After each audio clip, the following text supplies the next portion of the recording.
Milí priatelia, vítajte pri ďalšej časti HR podcastu HR Approved, ktorý vám prináša spoločnosť Abdežané, váš partner pre správu benefitov. Ja sa veľmi teším, že naše pozvanie dnes prijala Zuzana Amtman, ktorá je HR riaditeľka spoločnosti DPD Slovensko. Zuzi, vítaj, ahoj, čau. Ahoj, čau. Ja mám o tebe, my sa poznáme veľmi dlho, ja mám o tebe napísaný taký zoznam vecí a povedal som si, že to prečítam. Dobre, lebo inak by som porozprával, že si jeden z najpríjemnejších ľudí v HR svete, ktorých poznám za, ja neviem ani koľko sa už poznáme, to je 17 rokov. 17 rokov, to môže byť.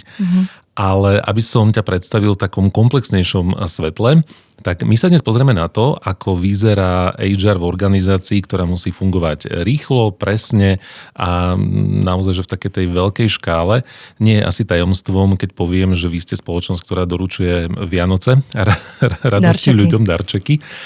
Nie len počas Vianoc, ale počas celého roka, ale teraz na konci novembra vy máte svoju sezónu, takže sme v sektore alebo v oblasti logistiky a tá stojí jednak na ľuďoch, jednak na technológiách, ktoré musia mať vzájomnú synergiu, aby to celé nejako dávalo zmysel.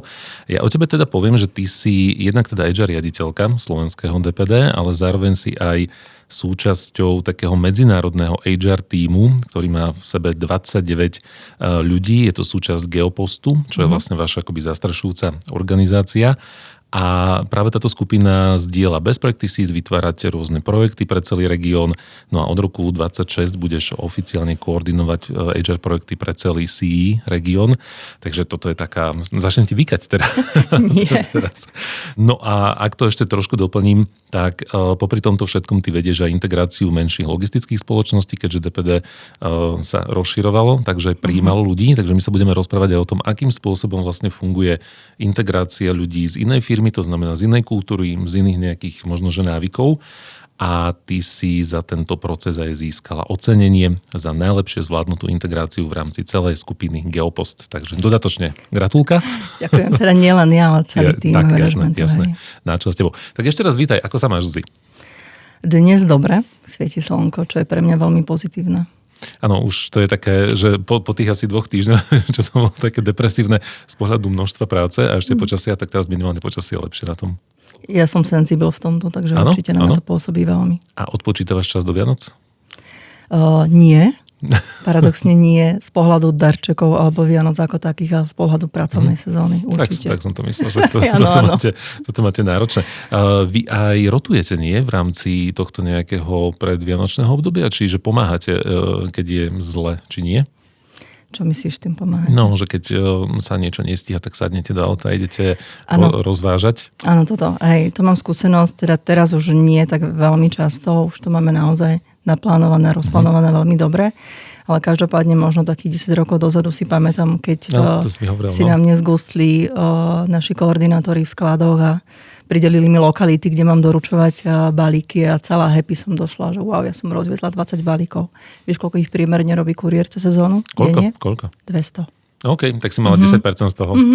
To ten manažment. 10% roboty a potom získa ocenenie. To je pekne.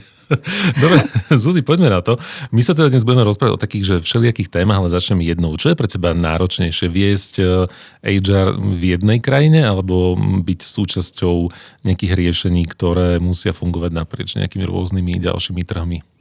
No ja by som odpovedala tak, že jedna vec je riešiť veľké projekty a byť súčasťou ich, lenže ty vlastne pracuješ s ľuďmi, ktorí sú rovnako nastavení myšlienkovo ako ty. Tá ťažšia vec je to robiť lokálne.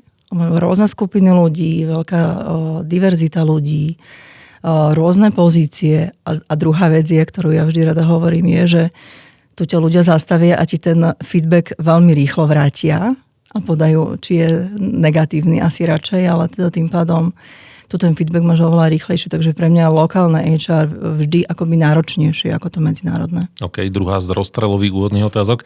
Kebyže môžeš vypnúť nejaký jeden HR zlozvyk, ktorý v rámci HR sveta, kľudne toho lokálneho na Slovensku, vnímaš, tak čo by to bolo? Veľmi bojujem s tým, že Keď niekto povie zamestnanec, tak je zodpovedný automaticky iba HR.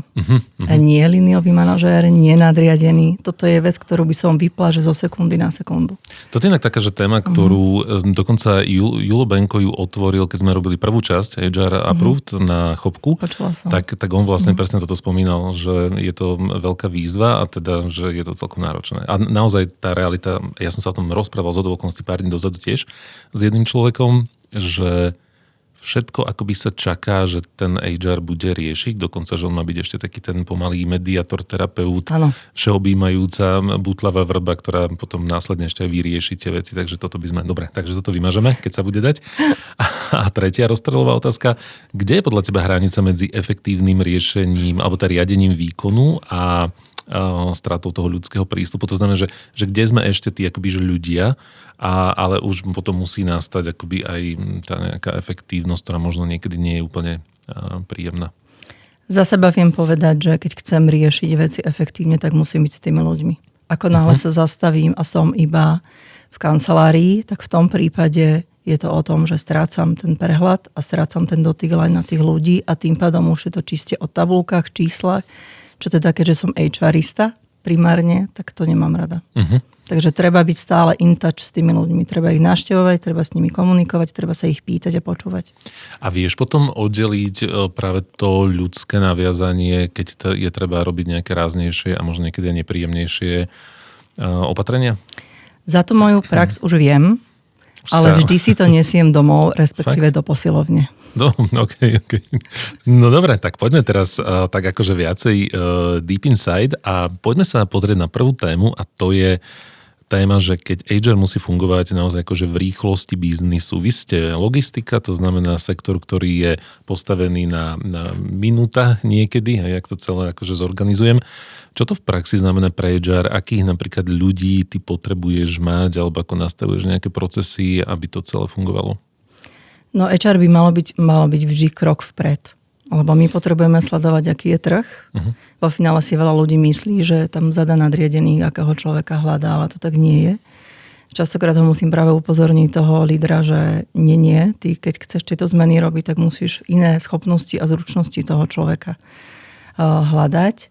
To znamená, že sledovať trendy, vedieť ich rýchlo aplikovať do praxe. To je o to horšie. A častokrát robiť potom aj tie nepopulárne rozhodnutia, že keď tam ten človek na tej pozícii je a už teda nestíha tým zmenám a tomu tempu, tak musí rozhodnúť aj o tomto, že je čas teda nahradiť a hľadať niekoho, kto tie zmeny má rád. Dá sa povedať, že existuje nejaký profil človeka a nemusíme to teraz akoby dávať a fokusovať iba na logistiku, ale na akýkoľvek biznis, ktorý musí byť veľmi flexibilný a veľmi, teraz poviem, že dynamický, to je to slovo, ktoré často sa objavuje v inzerátoch, ale to naozaj to akoby platí. Aká je nejaká charakteristika alebo nejaký, ja neviem, proste, že model, či už kompetenčný model alebo nejaký osobnostný model, profil človeka, ktorý takýto typ biznisu dokáže zvládnuť. Dá sa to nejako zaškatulkovať, alebo? Dá sa zistiť tým, ako človek rýchlo vie sa adaptovať na zmeny. A aké zmeny má rád, hej, lebo áno, jedna vec je zmeny súkromné, tie človek asi neúplne vyhľadáva, ale tie zmeny akoby pracovné, keď má rád a to vieš vyhodnotiť už na tom pohovore, prípadne čo používame nejaké testovanie kandidátov, tak tam to pekne ukazuje ten potenciál. Máš nejakú špeciálnu tajnú otázku, ktorú dáš na pohovore a podľa toho to vyhodnotíš? Nie, otvorene sa pýtam.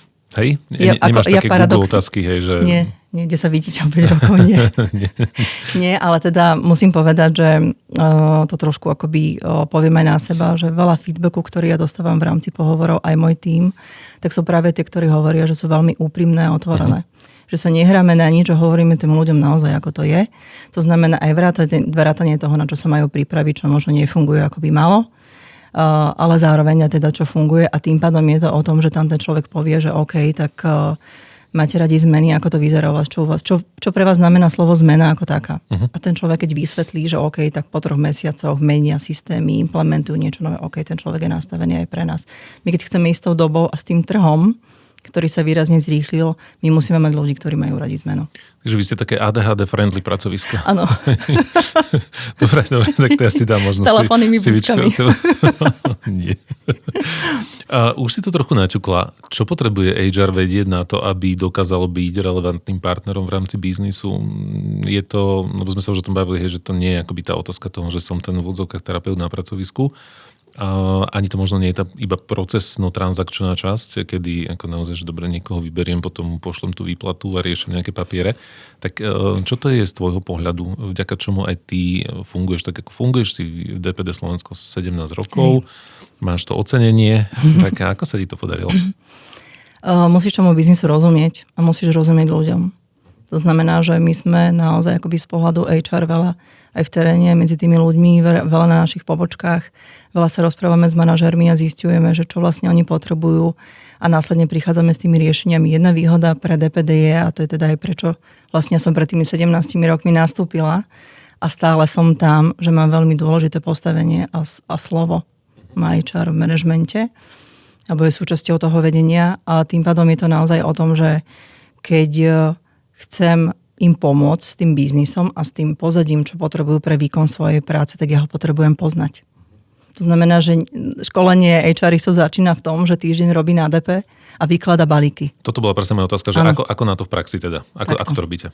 Takto, vyslovene naozaj my máme veľmi nastavený akoby detailne celý ten onboarding v tom, že každý, kto nastúpí, má 3 mesiace plán, čo bude robiť. A má ho reálne, keďže sme teda v dobe, ktorá je veľmi zautomatizovaná, takže to má v systéme, kde si to odfajkáva, nadriadený to pekne kontroluje, kde bol, čo bol, s kuriérom bol na ceste, absolvuje si aký trip po tých oddeleniach, ktoré potrebuje vedieť, ako fungujú a kde to má presah v rámci teda spolupráce. A HR-ista je o to náročnejšie, že tento musí vedieť všetko, aby vedel. A zvládajú to? No, viem, že... Koľko ľudí ti odíde paradoxne nikto. Hej. Fakt? Hej. Sa im to takto zapáčilo. Najzaujímavejšie je byť s kuriérom. To sú fascinovaní všetci, čo robia v administratíve. A čo sú, vieš, nejakú takúto story, aj keď napríklad, že ty si na tých roznáškach, čo je na tom, že to je podľa mňa, že akože celý deň šialenstvo, nie? Ja by som povedala, že to, že technológie ti práve pomôžu v tom, že kam máš ísť, kedy tam máš byť, komu to máš doručiť, je to najmenej. Potom je tá emócia toho človeka, ktorý príde v rôznom nastavení. Častokrát nahnevaný, milý, niektorý je taký, potom niekto s tebou vyjednáva, kam máš dojsť a už nie je tam. Takže to je to najnáročnejšie. A keď to máš 200 krát denne počas tej sezóny, tak to je neskutočná terapia tých kuriérov. Teraz úplne, že osobná otázka. Ja keď som niekedy potreboval akoby, že rýchlo mať ten balík a ráno mi ten kuriér niečo napísal, tak ja som mu zavolal a povedal som mu, že povedzte mi, kde budete o 10 minút, že ja som v aute a prídem tam za vami. To je pre nich dobré, alebo to je zlé? Nie? Tým narušuješ celý ten systém. Neviem hovoriť za konkurenčné spoločnosti, ale my máme naozaj systém taký nastavený, že keď ráno kuriér príde na tú pobočku, na to depo, a ak si skenuje tie balíky, nemu to systém zoraďuje, na ktorú adresu má ísť prvú a kedy tam má byť, lebo my máme to predikované okno hodinové. To znamená, že ty, keď mu tam niečo ideš, on to nemôže svojvoľne zmeniť. OK, takže tomu... Rúcaš mu celý systém. OK, tak ak sa niekto zrútil, tak ja som... Hovorím, to sme my, hej, môžu byť spoločnosti tak, lebo my nezverejňujeme telefónne čísla kuriérov. Tak potom ste neboli vy. To sme neboli my. Dobre. No a keď hovoríme teda o tých kuriéroch, tak ja už som to aj na začiatku povedal, vy ste rástli, okrem iného tým, že ste akvirovali iné spoločnosti. To znamená, že prichádzajú ľudia s inou mentalitou, s inými návykmi, s iným pohľadom na to, ako vlastne vyzerá firemná kultúra, procesy a tak ďalej. Poďme si približiť tento proces. Čo sa musí udiať z pohľadu HR teraz, nie z pohľadu nejakého biznisu, keď sa ide integrovať iná spoločnosť? Ako sa vôbec pripravuješ na to, ako vyberáš tých ľudí, ako povieš, že dobre, tak týchto si necháme, týchto si nenecháme. Daj také nejaký proces. Ja to ešte znásobím, že my keď sme akvirovali spoločnosť, ktorú sme kupovali, bol COVID. Boli lockdowny. Nice. Pekne. Krásne. Moja prvá skúsenosť. Ale jediné, čo som ja vedela, na čo ja viem, že ja mám tú pridanú hodnotu, že sú ľudia a tá komunikácia s ľuďmi. To znamená, my sme ešte stihli v čase tesne pred zavretím ísť na každú pobočku, kde boli ľudia. S každým sa jednotlivo rozprávali, každému dali do rúk papier, že toto sú naše benefity, odteraz sú tvoje. Tuto budeš pracovať, toto je tvoje nadriadenie. Všetky informácie, ktoré ten človek neobsiahne v tej komunikácii, lebo sa nezapamätá, tak vo finále dostal tento papier. Zároveň aj celý to management sa vlastne rozhodil po tých depách a každý v ten daný deň rozprával o firme a vítali sme vlastne tých ľudí. To znamená, to prvé kolo sme mali toto A druhé kolo bolo veľmi dobré rozhodnutie našej operatívy v rámci tej integrácie tých ľudí, že na tých ich pobočkách bol vždy niekto od nás. To znamená, oni vedeli, keď niečo majú meniť, keď s niečím potrebujú pomôcť, že tam je dotyčný človek ako styčný dôstojník, ktorý im povie, ako to má robiť. A my sme paradoxne za túto integráciu dostali to ocenenie najvyššie v rámci toho, že sme to stihli za pol roka. Čo bolo teda extrém. Ja si pamätám, dní ráno o 9 začínali, večer o 9 končili meetingy. Ale veľa telefonátov, ktoré mali tí ľudia, lebo nevedeli a tá kultúra bola diametrálne odlišná od našej. A tak aspoň si nemusela kváskovať počas covidu, ale mala si meetingy. To som nestihla, to je pravda. Vidíš to? Si mal o program zabezpečené, postarané. No dobre, a ako potom prebieha? Dobre, jedna vec je to, že tých ľudí informujeme, dobre, majú nejaké informácie, sú tam nejakí ľudia od vás a predsa len možno, že je to nazvem, že nejaký mentálny onboarding, kým ten človek naozaj sa akoby adaptuje, integruje do tej spoločnosti, trvá. Čo sú najväčšie rizika pri prijatí ľudí z inej spoločnosti v takomto hromadnom nastavení? Že to nie je o tom, že ten človek sa sám dobrovoľne rozhodne, že odchádzam z jednej firmy a prichádzam ku vám, ale je to z jeho pohľadu akoby o nás bez nás. Proste predali nás, kúpili nás, ja som bol niekde zvyknutý alebo bola zvyknutá na niečo, teraz je to niečo iné, nie je to moje dobrovoľné rozhodnutie. Čo sú najväčšie nejaké pain pointy alebo proste... Čo bolo vyslovene najhoršie pre nich, bolo to nás to akoby počuť z našich úst prvýkrát.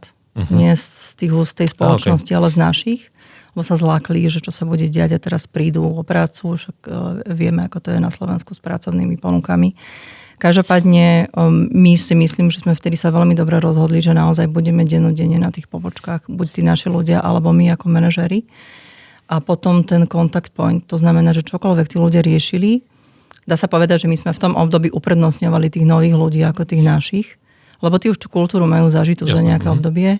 A my sme im potrebovali vysvetľovať okolo také banálne veci, kde si mám požiadať o dovolenku, alebo čo mám urobiť, kam mi príde výplata, ako to máte, dochádzka nejaká systémová nastavená, tam mali papierovú. Je to kopec vecí, tak potom už keď došla tá prvá výplata a bolo to všetko OK. Už bolo dobre. Tak už bolo dobre, ale môžem povedať, ten pol rok bol naozaj, my sme boli telefónna ústredňa, HR. Čiže zhruba pol roka, kým tým, že oni nás naozaj stretli osobne, a mali nás vizualizovaných, že my sme tie kontaktné osoby, s ktorými môžu riešiť všetko. To bolo to, čo my sme im povedali a odovzdali, že čokoľvek budete riešiť, aj súkromné veci, volajte nám. Pomôžeme, keď nie, nasmerujeme vás na koho, kto vám s tým pomôže. Tak toto bolo práve to, čo veľmi v rámci toho ocenili tí ľudia, keď sme sa ich potom počase pýtali, že čo vnímajú z toho prechodu náročné a čo naopak im pomohlo, tak to bolo, čo im pomohlo, že mohli zavolať čímkoľvek a nebali sa.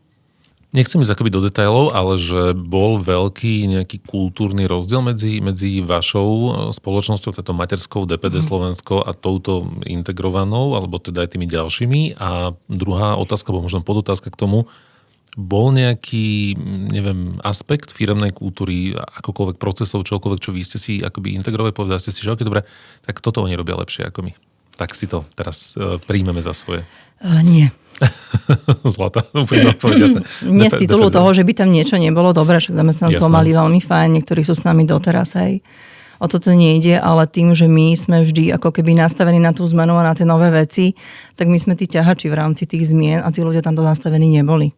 Oni boli nastavení tým spôsobom ako keby vedenia, že tuto máš čo to robiť a nemeň to. Aha, okay. My naopak očakávame od ľudí, že budú s tými zmenami prichádzať.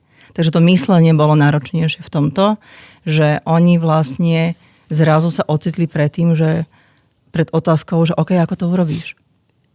A oni zostali akoby pozerať, že aha, tak a ty mi nepovieš? Nie, ti nepoviem, ty s tým robíš, ty mi povedz, ako to chceš robiť. Tak toto musel byť pre niektorých celkom šok. Keď to takto...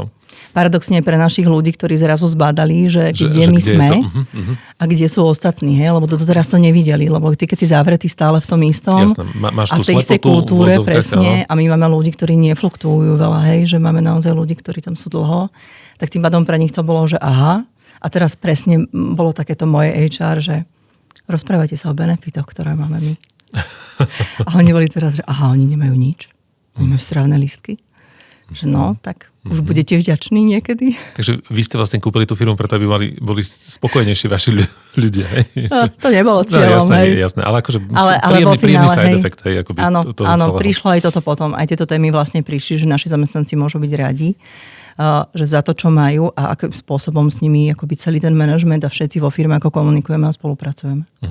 Koľko zamestnancov, ak zoberiem teda aj kuriérov, partnerských kuriérov a podobne, DPD Slovensko aktuálne má, aby sme si vedeli predstaviť, že o akom množstve sa asi rozprávame? Zhruba 300 interných zamestnancov kmeňových a nejakých 650 kuriérov. Takže sme do tisícky kvázi. No to teraz trošku narastie s tými darčekmi. Áno, potom sa tretina kuriérov zrúti po sviatkoch. Áno, je to taký šok. Ide, presne, má to tam. No a s tým súvisí aj potom, že interná komunikácia a vôbec aj nejaká značka zamestnávateľa. Ty zastrešuješ aj tieto témy. Poďme sa porozprávať o employer brandingu a o tom, ako vlastne pritiahnuť tých správnych ľudí. Čo robíte vy? Ako fungujete, aby ste boli atraktívnym zamestnávateľom? Neriešime to atraktívneho zamestnávateľa vo finále. Na týmto sa vôbec akoby nezaoberáme sa týmto, že ako potrebujeme byť viditeľný niekde vonku alebo niečo. Skôr robíme kopec aktivít vnútri. My sme napríklad veľmi pekne po covide potrebovali dať vlastne ľudí spolu a sme bežali workshopy DNA, kedy si naši zamestnanci definovali hodnoty firemné. To sme boli spolu. Následne custom experience, ako keby workshopy ďalšie 2 roky bežali, že my sme jeden tím, ale vo finále aj tak sme si zákazníkom pre zákazníka. Áno. Interne, aby sme pochopili, že je nejaký prienik medzi úlohami, je prienik medzi oddeleniami. To znamená, že to sú veci, ktoré my sa snažíme a zameriavame vždycky vnútri. Ak to vyjde von, že je to super, tak to vlastne vidíš ty, ja, ako akýkoľvek príjemca, ktorý príde, lebo do toho ťaháme vlastne aj tých kuriérov, hej. Že oni bežia rôzne školenia, oni majú rôzne zaškolovacie veci, ako sa správať, ako komunikovať. A ako medzi sebou aj máme hlavne komunikovať. To je veľký tím ľudí, ktorý potrebuje sa spolu rozprávať. Ako sa spolu rozprávate? Aké sú možno nejaké interné komunikačné kanály, mechaniky, procesy? Ty si za internú komunikáciu zodpovedná a ešte aj za to, že ľudia dostávajú auta. To si mi teraz povedala dnes, že si teraz riešila ešte nové auta. Áno. Multifunkčné HR, presne, side bonus.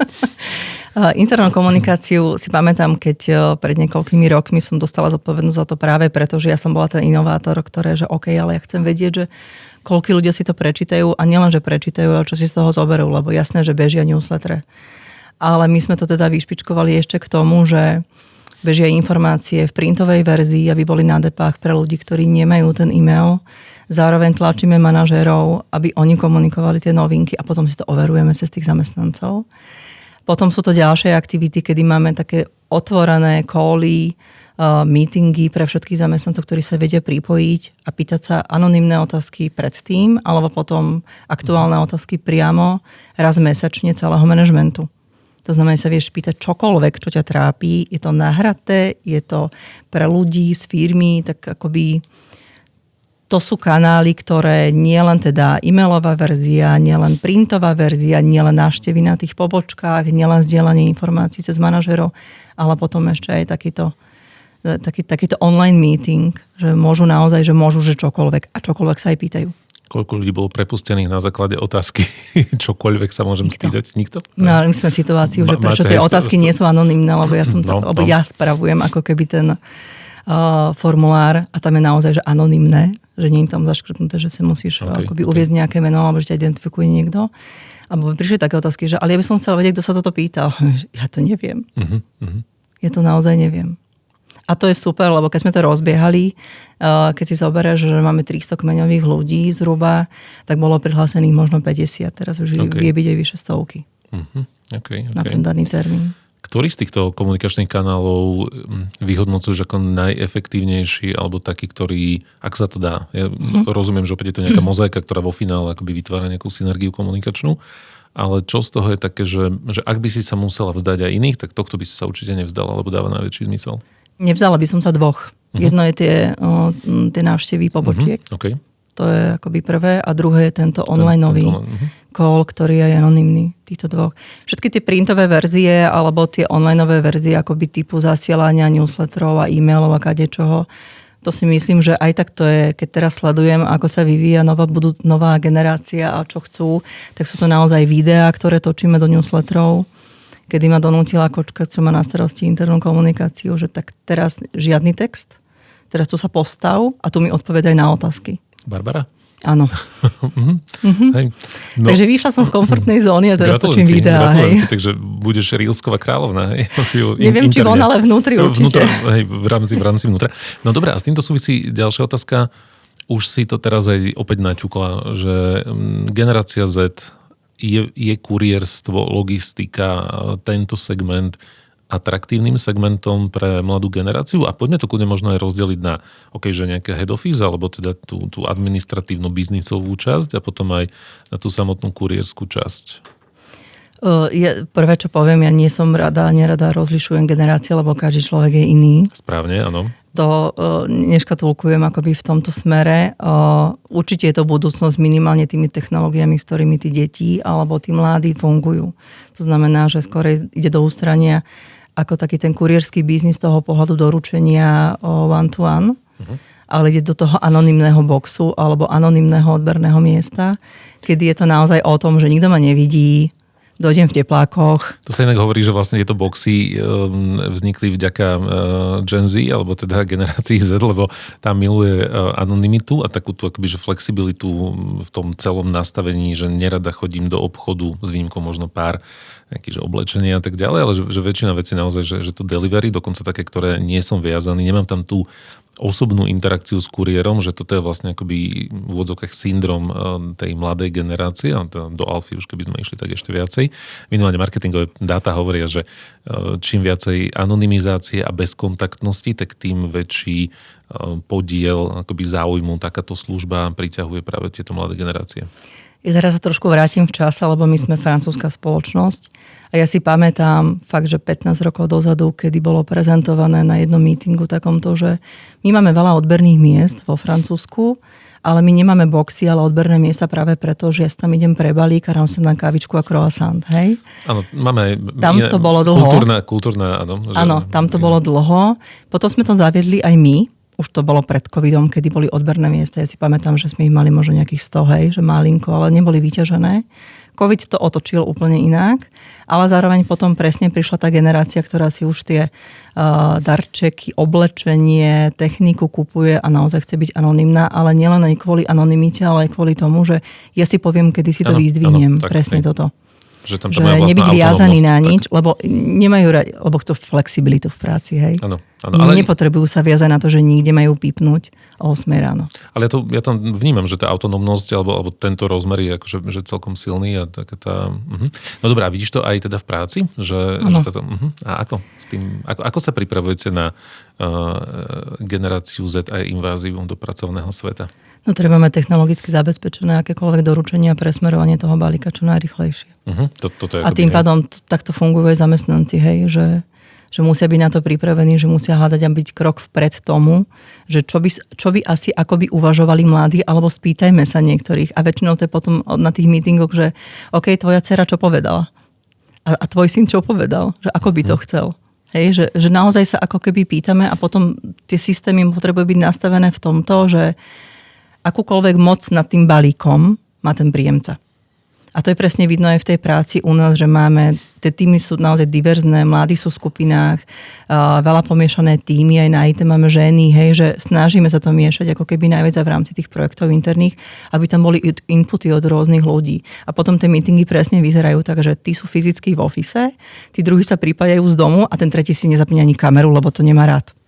Hej. A toto riešite? Máte nejakú politiku, že kamera musí byť zapnutá? Lebo viem, že to mnohé firmy otvárajú túto tému, že do akej miery... Neriešili sme to nikdy akoby takto úplne. Ja osobne mám rada, keď sa pozerám aspoň do očí a zase ja som HRista, ale prišla taká štúdia, ktorú zdieľala so mnou obchodná riaditeľka naša a hovorí, že vieš o tom, že keď my sme takí ekologickí, že to video vlastne sťahuje ešte viacej dát, aj to horšie, že mali by sme to vypínať. Takže tá ekostopa bude nielen to, že máte elektrické autá pri kuriéroch. Inak minul som videl jedno vaše auto a to vyzerá skôr ako pohrebný voz. To má hore ešte takú že mega nadstavbu. No, a to sú tie staršie modely, ktoré sa ešte nejakým spôsobom prerábali. Teraz už tie auta sú komplet nové. To vymienia. Zuzi, a možno taká záverečná téma k tomu dnešku, keby sme to opäť akoby trošku premostili a vrátili sa na chvíľu na začiatok. My sme sa o tom v jednej otázke rozprávali. Čo môže robiť HR dnes, alebo aké sú potreby biznisu smerom k HR v dnešnej dobe. On sa to mení samozrejme v rámci jednotlivých nejakých etáp a možno v rámci nejakých dekád a podobne. Tak dnes v roku 2025 alebo na prelome 25-26, čo musí HR robiť na to, aby to celé dávalo zmysel? Aby tá pozícia HR bola naozaj pozícia relevantného partnera v rámci celej štruktúry a manažmentu? Tak musí vedieť, o čom tá práca je každého jedného toho človeka. Vedieť čítať v dátach a vedieť sa na to pripravovať na to budúcnosť, že ty musíš vlastne vidieť dopredu, čo ten biznis bude vlastne potrebovať. A vtedy, keď si na tých meetingoch spoločných a prinášaš tam tieto informácie, tak to je práve to, prečo ťa počúvajú. Hej. Ja som si od začiatku v tom DPD nemala, lebo som išla automaticky do pozície akoby manažmentu. To znamená, u nás to bolo vždy nastavené o tom, že HR je dôležitá časť toho rozhodovania rôznych vecí, kedy je HR prítomné na IT meetingoch, na projektoch, ktoré sa majú zavádzať medzinárodných. Čo na to povedia ľudia? Ako s tým budú pracovať ľudia? To znamená, toto je to, čo potrebuje. A potom teda akoby pre mňa dôležitá vec byť odvážny. Hej? My sme veľakrát je HR také akoby, ja hovorím, že teraz že všetci, ale väčšinou je také akoby tiché, veď my tu spracujeme mzdy a my tu naberieme človeka, ale to tak nie. To znamená, že ja podporujem aj svoj tím, aby bol odvážny v tom rozprávaní, že čo sa tým vidia, prečo toho človeka na tú pozíciu nemôžeme dať, prečo tieto veci zastaviť, akoby nemôžeme pustiť do praxe, lebo to nebude fungovať, lebo tí ľudia si to môžu vybaviť v podstate dvoch smeroch, hej, že toto sa bude robiť takto alebo takto, čo je to dobré, čo im chceme povedať. Takže to sú veci, kedy toto všetko musí vedieť akoby ten HRista. Vo finále ešte bola taká príjemná storka, že my máme tie medzinárodné meetingy so všetkými tými HR riaditeľmi a prvým začiatkom sa preberajú výsledky firmy, ako sa nám darí, hej. A náhodou bola pri mne, opäť akoby spomeniem, obchodná riaditeľka, tá hovorí, že a ty vieš všetky výsledky? Viem. My to máme akoby povinnosť vedieť čísla, pohyb ľudí, projekty nové, čo sa chystá, kde sa to má, lebo ja na to musím v podstate vo finále napasovať nejaké vzdelávanie tých ľudí, ktorí tam sú. Kedy im to povedať, čo ich naučiť a ako sa na to majú pozerať. Takže toto všetko si myslím, že stačí sa nebať, možno pýtať sa. Ten HR sa nemusí vedieť čítať v tabulkách finančných a kontrolingu. Stačí sa spýtať, čo za tým číslom je. A keď vie, tak už potom vie argumentovať. To znamená v praxi, že ty sa napríklad zúčastňuješ všetkých aj takých, že biznisových meetingov iných oddelení, alebo teda tvoji ľudia, hej, ako nie vždy, že ty, takže HR akoby, že všade sa vrtá. Áno, HR je všade, všude zdejší. Keď si je súčasťou toho medzinárodného kruhu, tých 29 HR riaditeľov, riaditeľiek, aké sú možno rozdiely v jednotlivých krajinách z pohľadu aj nejakých trendov alebo z pohľadu nejakých očakávaní, víziev a podobne? Už si aj spomenula, že napríklad kedy tá mentalita ľudí vo Francúzsku bola trošku inak. Hovoríme teraz o tých zásielkov, teda o tých boxoch, ako taký, bože, skôr som povedal meno bývalej konkurenčnej spoločnosti. Ale spolupracujete, takže je to v poriadku. Čiže aké vidíš nejaké rozdiely a možno, ak sa to dá teda pomenovať, a možno naopak nejakú homogénnosť v nejakom nastavení a smerovaní, či už HR, alebo možno aj očakávaní zamestnancov, zamestnankyň smerom k tomuto logistickému sektoru? Je to veľmi rozdielne. My sme akoby stred a východ Európy je úplne inde, ako je západ. V tých potrebách tých príjemcov a tým pádom aj potrebách zamestnancov, ako majú fungovať. Lebo prvá vec bola, keď sa rozbehli veľmi boxy, tak u nás paradoxne my sme kričali oveľa skôr, že boxy, že proste začína to byť trend. A západ odpovedal, na čo však máme odberné miesta s kávou a s croissantom, hej. Že to boli také veci, ktoré sú iné a potom, keď sme sa v rámci HR my o tom rozprávali, tak nerozumeli, prečo my potrebujeme zrazu inú skladbu ľudí a iné pozície, ktoré máme hľadať, ako potrebujú oni. Že tie, ktoré sú tam, tak u nás nie sú. A keď bežíme veľký akoby medzinárodný talent program pre talenty, ktoré teda vyťahujeme z tých tímov a z tých krajín, tak je to naozaj o tom, že častokrát sa stretneme, že naši ľudia z toho CI regiónu sú na tom výrazne popredu oproti tým západným ľuďom v tom myslení, tých zmien. Áno. Lebo je to práve o tom, že my musíme prežiť na tom malom trhu. Oni ho majú proste zastabilizované. Reálne. A my musíme viacej bojovať. Možno, že to niekedy to mám v hlave akoby skorej, my sme tie postsocialistické krajiny, ktoré musia dokázať, a tá naša generácia, teda keď poviem tej generácii, je o tom, že musia dokázať, že my sme lepší a my to dokážeme a my to vieme, alebo my to chceme. A my to chceme veľmi ukázať.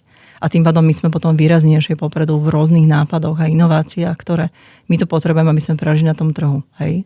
A keď hovoríme o zamestnancoch, tak sú nejaké rozdiely v nastavení, v mentalite, v očakávaniach? Ak by si to opäť porovnal, že neviem, stredná Európa, východná, západná, v čom sa to líši? Stredná a východná Európa sú väčší, keď to nazvem takým tým makačí, hej. Áno, sme tí, ktorí vieme ako keby ťahať a vyslovene robiť od rána do večera. Západ už má ten well-being a ten work-life balance nastavený veľmi striktne. Kedy môžete, nemôžete volať niekomu po pracovnej dobe, môže mať na čo si, nemôže mať, alebo akým spôsobom ich má zaplatené. Toto je rozdiel, ktorý my tu ešte nemáme. Ono to som asi príde, lebo prichádzajú rôzne smernice z Európskej únie, čo nie je zase na škodu. Ale toto sú veci, kedy nerozumejú napríklad tomu, že my keď máme zamestnanca, ktorý má nejaký problém, tak ja ho riešime, aj keď je ten problém súkromný. Tam to proste no-go, tam to proste nesmieš nič vedieť o tom zamestnancovi, aby nedaj Bože niekde neprišla nejaká kontrola, niečo tam riešiš, čo nemáš vedieť. U nás je to prirodzené, že tí zamestnanci prídu za tebou aj so súkromným problémom, keď majú. Tam nie. Tam ťa automaticky odsúvajú preč, že nie, toto nemôžeme riešiť. Trošku na odľahčenie, aké benefity chce človek na západe, aké benefity najviac chce človek na Slovensku? Na západe potrebuje mať rozdelenú pevne pracovnú dobu. Ano? A keď je doma a nevolať. To je akoby prvé a potom to je tá zdravotná starostlivosť tých ľudí. Teraz sa začína viac ísť akoby do popredia taká tá mentálna, to znamená aj psychológov, psychiatrov v dispozícii. My sme mali tiež a máme tiež. Máme taký program. EAP programy. Akoby. Áno, to sú veci. A tieto, v podstate my sme na to nabehli tiež, lebo teda matka nás nejakým spôsobom challengeovala, že OK, čo máte vy? Tak pamätám, že 2 roky dozadu sme skúšali jednu spoločnosť psychológov, ktorí, že OK, tak vyskúšame, zazmluvníme na rok. A to bolo plné termíny. Toto počúvam veľmi často. Že to je tak v tom pokračujeme, v tom pokračujeme, lebo vidíme, že ľudia riešia teraz hociaké veci, hociaké problémy, ktoré nevedia zvládnuť. Tak toto bolo to, v čom sme začali kopírovať my ten západ. Na druhú stranu to, čo u nás je ešte stále také, že wow, že máme, 5 dní dovolenky naviac pre zamestnancov, tam už je to bežné dlhšie. Takže ono to príde možno o nejaký čas kvázi.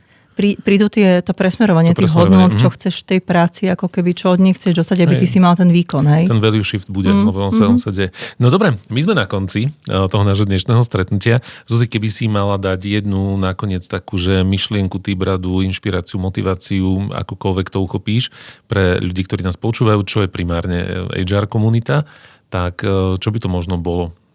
Čokoľvek nechám na teba, úplne ten výber. Vidím, ako sa usmievaš. Premýšľam v hlave, že čo by to asi bolo. Tak ja som to možno spomenula, že nebáť sa byť odvážny a trošku ako keby smerovať tých ostatných manažerov k tomu, že prečo tí ľudia sú dôležití a čo potrebujú mať a trošku presviečať potom ten ostatný tým, že keď chceš mať tieto výsledky, tak takíto ľudia ti tie výsledky prinesú. Ďakujem veľmi pekne, to bola Zuzana Amtman, HR riaditeľka spoločnosti DPD Slovensko. Ďakujem aj ja. Ďakujem, Zuzi, že si bola. A milí priatelia, ďakujeme vám za to, že ste strávili aj túto epizódu spolu s nami a rovnako tak ďakujeme spoločnosti Abdežane, ktorá je vašim partnerom pre správu benefitov, ktorá prináša podcast HR Approved a budem sa tešiť na naše ďalšie spoločné stretnutie pri niektorej z následovných epizód. Majte sa krásne, ahojte. Ahojte.